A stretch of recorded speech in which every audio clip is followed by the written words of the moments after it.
अव्यवस्थित वाक्यों को व्यवस्थित करके अनुच्छेद बनाना हम सिखाते हैं आपको। हेलो, ये खरगोश क्या सिखाएगा आपको अव्यवस्थित वाक्यों को व्यवस्थित करना? मैं सिखाऊंगा। मैं इंद्रमोहन कुमार आप सभी का स्वागत करता हूँ IMK study hub YouTube channel पर। आइए, जैसे कि मैंने आपको नवोदय का बैच मैंने स्टार्ट किया था, उसमें आज लगभग ये रीजनिंग का या रीजनिंग में वो भी बोल दीजिए हिंदी भाषा का लगभग ये तीसरा या चौथा वीडियो है, जिसमें मैंने आपको अव्यवस्थित वाक्यों को, मतलब जो इधर उधर वाक्य हैं उसको एक सही तरह से वाक्य बना के उसका एक अनुच्छेद का निर्माण करना। तो ठीक है, उसमें क्या होता है, इस टाइप के क्वेश्चन कैसे होते हैं, इसमें करना क्या होता है, ये आपको दिखाता हूँ।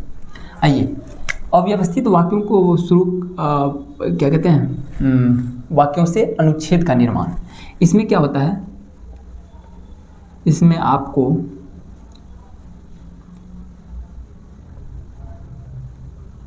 नवोदय के प्रोस्पेक्टिव से देखें तो 4 वाक्य दिए होते हैं, 4 वाक्य दिए होते हैं, जिसको क्रम में सजाकर, जिसको मतलब अपने बुद्धि से, अपनी कल्पना शक्ति और व्याकरण की समझ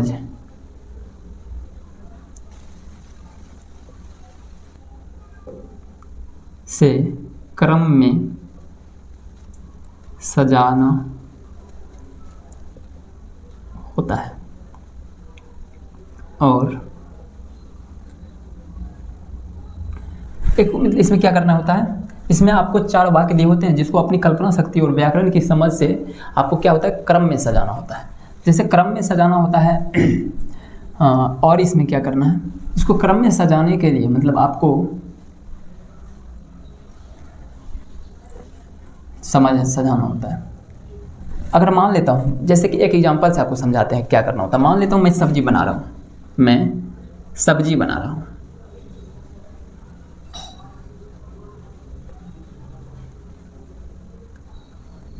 सब्जी बना रहा हूँ, ठीक है।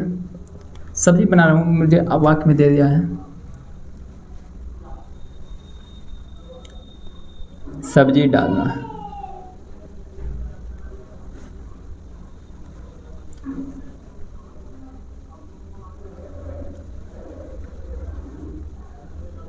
गैस जलाना है।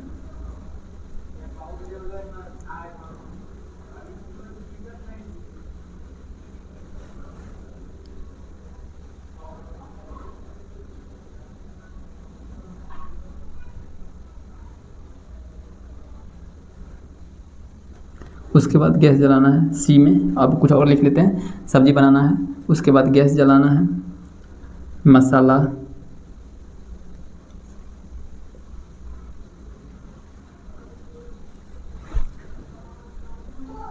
तेल डालकर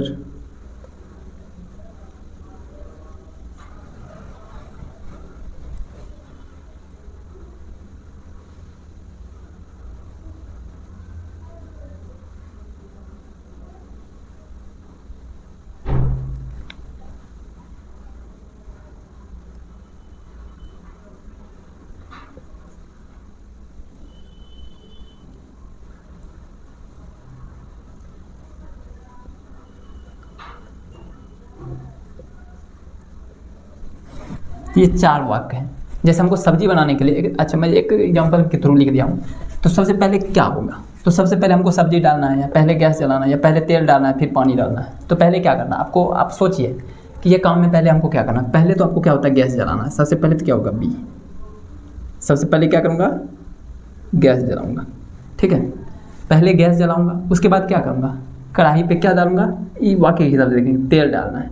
उसके बाद क्या करना है, तेल डालना है। पहले बी होगा, फिर क्या होगा, सी, उसके बाद सी हो जाएगा। पहले उसके बाद क्या डालना है, तेल डालना है।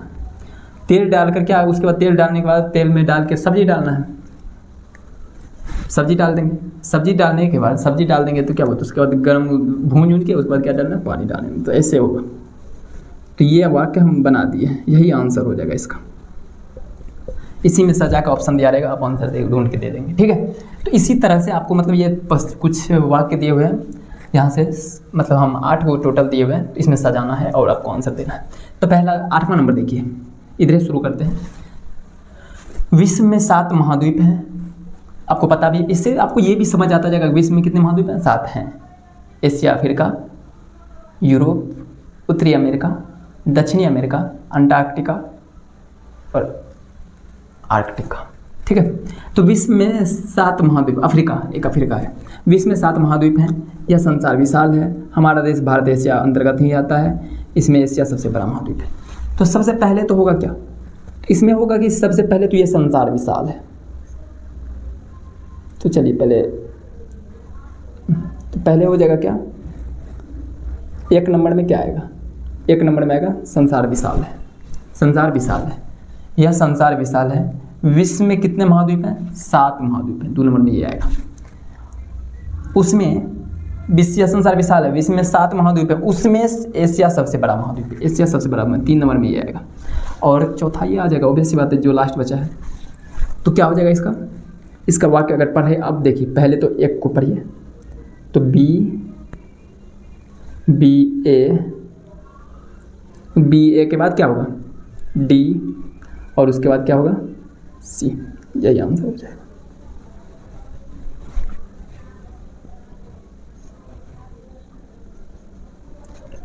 तो अब पढ़िए, बी को पहले पढ़िए। यह संसार विशाल है, विश्व में 7 महाद्वीप है, उसमें एशिया सबसे बड़ा है और हमारा देश भारत एशिया के अंतर्गत ही है। और वैसी बात है, एक क्रमफुल टाइप का बन गया है, मीनिंगफुल अनुच्छेद बन गया, ठीक है। इसी तरह आंसर देना। आर्य समाज के संस्थापक, भारत का गुजरात जन्म इतना 24 में हुआ, स्वामी दयानंद सरस्वती वे सच। तो सबसे पहले क्या होगा, स्वामी दयानंद सरस्वती, पहले तो सी हो जाएगा। तो सबसे पहले क्या होगा, सी होगा 1 नंबर पे। स्वामी दयानंद सरस्वती का जन्म गुजरात में हुआ था, 2 नंबर में ये हुआ, गुजरात में हुआ।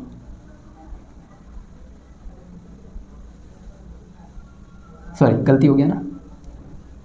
तो सबसे पहले होगा आर्य समाज के संस्थापक स्वामी दयानंद सरस्वती। तो आर्य समाज के संस्थापक कौन थे, स्वामी दयानंद सरस्वती का जन्म कहाँ पे हुआ, तो गुजरात में हुआ, और वे सच से नहीं टिकते थे। तो हो गया, तो अब सजा दीजिए।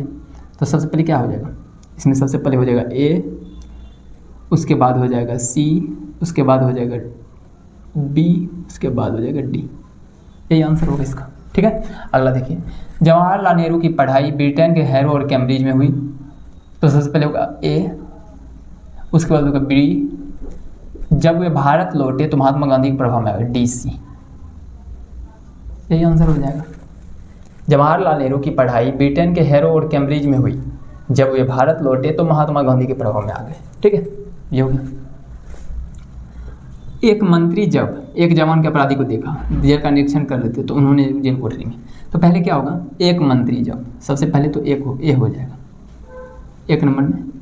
एक मंत्री जब जेल का निरीक्षण कर रहे थे, तो उन्होंने वहाँ जेल की कोठरी में क्या देखा, एक जवान अपराधी को देखा। हो गया, अब सजा दीजिए। पहले हो जाएगा ए, फिर क्या हो जाएगा सी, उसके बाद हो जाएगा डी, उसके बाद हो जाएगा बी। यही आंसर है, ठीक है। एक घोंसला में रहते थे दोनों, एक पेड़ पर, एक कौवा थी, एक कौवा था। तो सबसे पहले क्या हो जाएगा, एक कौवा था, एक कौवी थी, वे दोनों एक पेड़ पर एक घोंसला में रहते थे। हो गया 3 4। तो क्या हो जाएगा डी सी बी ए,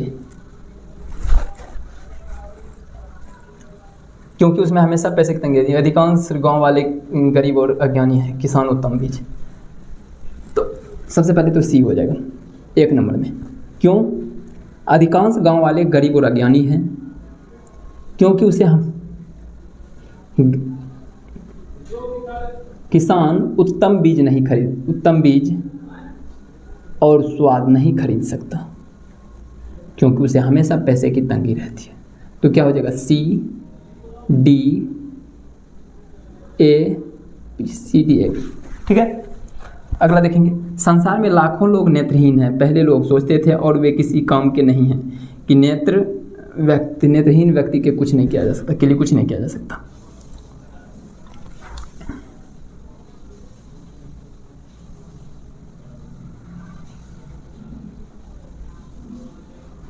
संसार में लाखों लोग नेत्रहीन हैं, सबसे पहले तो यही हो जाएगा।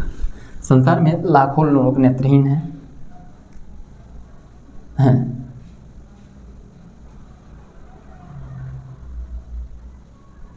अब दूसरा देखिए, पहले लोग सोचते थे संसार में लाखों लोग नेत्रहीन हैं। पहले लोग सोचते थे 2 नंबर में कि नेत्रहीन व्यक्ति के लिए कुछ नहीं किया जा सकता, क्यों, और वे किसी काम के नहीं हैं। तो हो जाएगा ABDC, ठीक है, ABDC। युद्ध में सारथी का महत्व बहुत अधिक है। रथ चलाने वाले को सारथी कहते हैं। रथ को जानवर धीरे धीरे खींचते थे। रथ का प्रयोग राजा सवारी के लिए करते थे। सबसे पहले तो सारथी का डेफिनेशन देंगे। तो रथ चलाने वाले को सारथी कहा जाता है। तो सबसे पहले एक, और युद्ध में सारथी का महत्व बहुत अधिक है। रथ को जानवर धीरे धीरे खींचते थे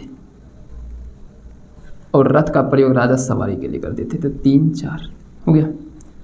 तो B, तो रथ चलाने वाले को सारथी कहा जाता है। युद्ध में सारथी का महत्व बहुत अधिक है। रथ को जानवर धीरे धीरे खींचते थे। सॉरी, पहले ये नहीं होगा ना, रुकिए। रथ को धीरे धीरे जानवर खींचते थे। 1 जानवर खींचते थे। रथ चलाने वाले को सारथी कहा जाता है और युद्ध में सारथी का महत्व बहुत अधिक है और रथ का प्रयोग राजा सवारी के लिए करते थे। नहीं, ऐसे भी नहीं होगा। रथ का प्रयोग राजा सवारी के लिए करते थे। 1, रथ को जानवर धीरे धीरे खींचते थे। 2, रथ चलाने वाले को सारथी कहा जाता है और सारथी का महत्व अधिक है। तो हो जाएगा DCBA, यही आंसर होगा। ठीक है, आज के लिए बस इतना ही रखते हैं। मिलते हैं नेक्स्ट वीडियो में इसी टॉपिक के साथ। तब तक के लिए आप बने रहिए हमारे साथ और चैनल को सब्सक्राइब करिए, फॉलो करिए, शेयर करिए, ताकि बाकी बच्चों की भी मदद हो सके। धन्यवाद।